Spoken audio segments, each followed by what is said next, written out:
cloth. Now, first thing you want to do, you want to detune. Just get those strings nice and floppy, just so there's like no tension in there. Get this one going. Now you can get a string winder for this, but you know, just do it the old-fashioned way, eh?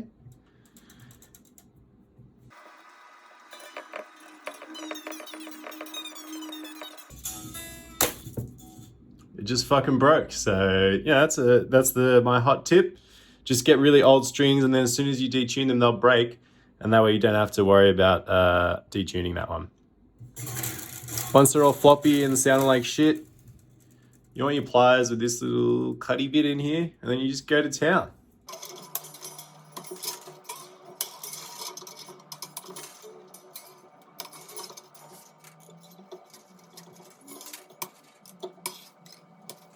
All right, once you're done, put those away. You'll have your strings connected to your headstock still, and you'll have all the strings at the bridge. This is pretty easy with this end, just feed them back through the bridge. Now for the headstock, depending on what kind of tuning pegs you've got, machine heads you've got, might look a little bit different. I got locking heads, so I can just undo the locks. I highly recommend getting these on your guitar as well. Save you a dick load of time and keep your guitar in tune longer. So once that's done, we've got our strings back over. Just need to feed them through from this end. Now, because of the way I've done this, it's pretty easy, but if it's gone around a few times, you might have to undo them a little bit. The thick strings are always a bit of a bitch. And there you go. Let's chuck all that shit on the floor. Now, because you don't normally get a chance to do this with your guitar, I'd give it a little wipe down. You can use like spray and wipe and stuff. Some people worry about it going in the wood, but I mean, it's greasy as hell anyway. So I usually just give it a bit of a wipe down, get rid of the dust, get out of the strings. Give the fretboard a little wipe down too, just to get some dust ups before we put our oil on. Now this stuff, I don't really know if you're meant to like clean before you do this, but it seems to get rid of the grease anyway. So it's got a little applicator head on it, which is quite moist. You pretty much just dab it on each one.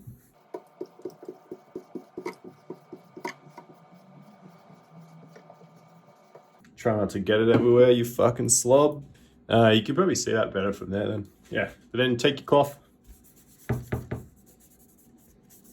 And really, you want to work it into the wood, but you also want to just get it next to the fretboards.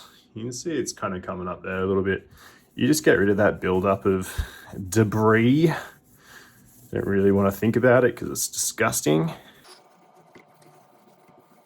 I mean, if you want to get really anal about it, you can really get in there with like some spray and wipe or something, but you can see how it comes out pretty gross. I'm not too worried about it because I'm a gross boy. All right, that's kind of it for string removal. Get our new strings. Again, best bucket strings in the world. Nicely color-coded as well. If you are colorblind, just go off the thickness. The thing I like about these ones is they come in a little pack, so they stay fresh for longer. I know like Ernie balls and stuff are just flopping around, so it's a bit of a worry. These ones come paired as well, so it doesn't really matter which ones you start with. Start with thickest first. Boom, that's a big boy. Unwrap him. Thick. All right, what you want to do then is you can see these ones have a kind of graded, oh, where the fuck's the camera? Kind of graded end. So because we're not going to be feeding this end through, sometimes you don't have to worry about it, but you want to swoop over your guitar again. And you can see we've got these holes there.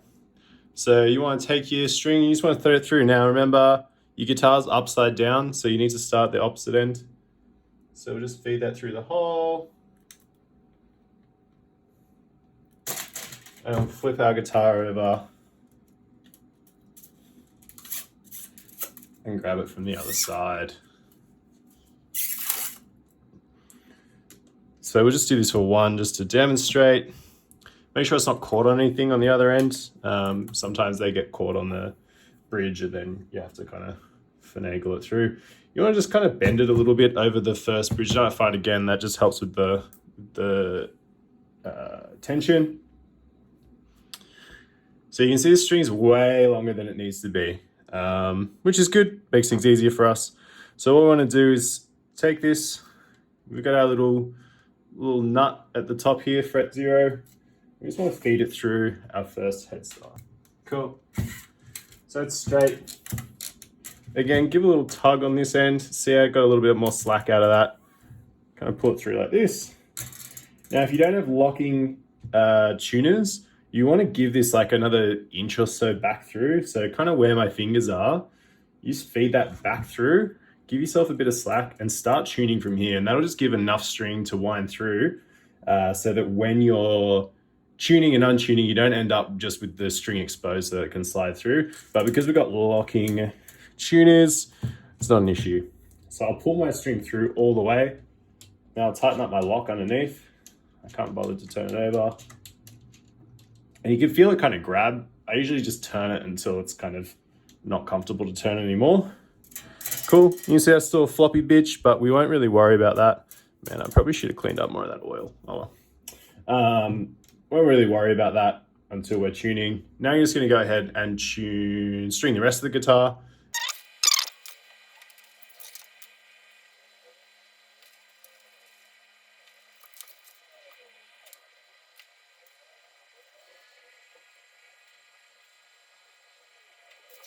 Now, this is typically what I wouldn't bother with the first string by itself, but this is typically where you end up with all your strings through the bridge.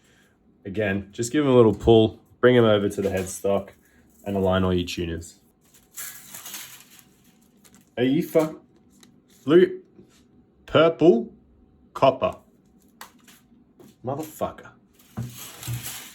All right, now that the strings are actually correct and I've ignored the instructions, this is what I was talking about before. So the thick bottom string actually has a double drop. So you can see it goes from being quite thick there, drops down a little bit, and then it goes to the unwound portion. So that's kind of annoying, to be honest, on these strings, but it's to accommodate different scale length guitars. So kind of makes sense. Again, we'll just feed all these through.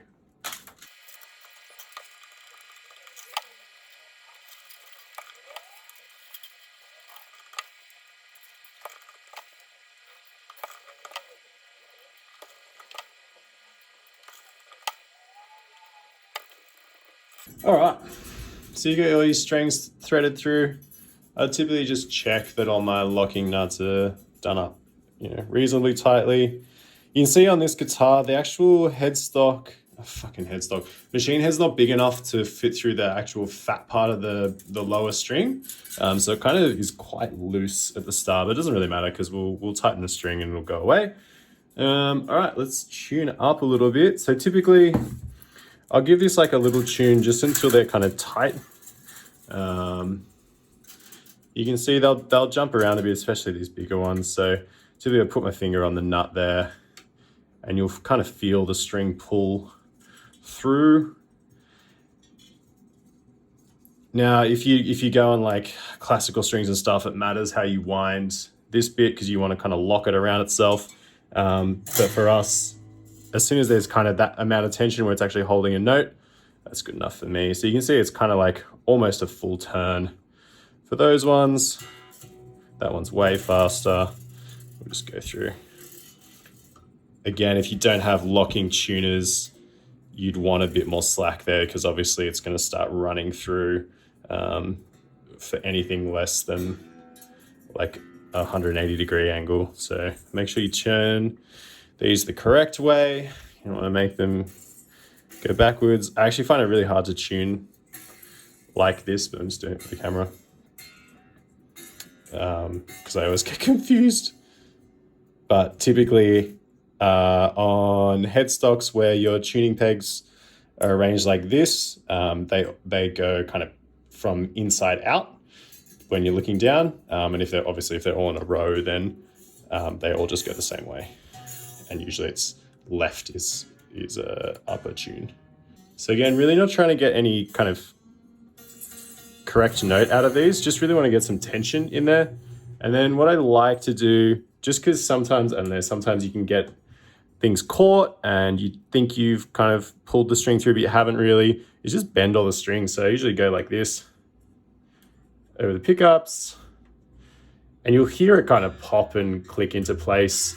Much better have that happen now than after you've tuned it. Just, you can get pretty crazy with it. I mean, the strings are pretty loose still, so it's kind of all good. Typically with a string like this, because it's fucking annoying, I'll just give it a little twist at the end. It's guaranteed that's going to cut my finger off. So now let's give it a little tune. Beautiful. Just realized I didn't have my tuner because it's not turned on. So that's what you do. You tune it up. Your strings might stretch a little bit at the start, but unlikely. More so with like nylon strings, you get that issue. Once you're happy, just go through and just trim off all the excess. Again, make sure it's wound properly if you're not using locking tuners. Otherwise, cutting this can just, you lose your fucking string. So but that's it. That's how you change strings on your guitar. Don't forget to like and subscribe.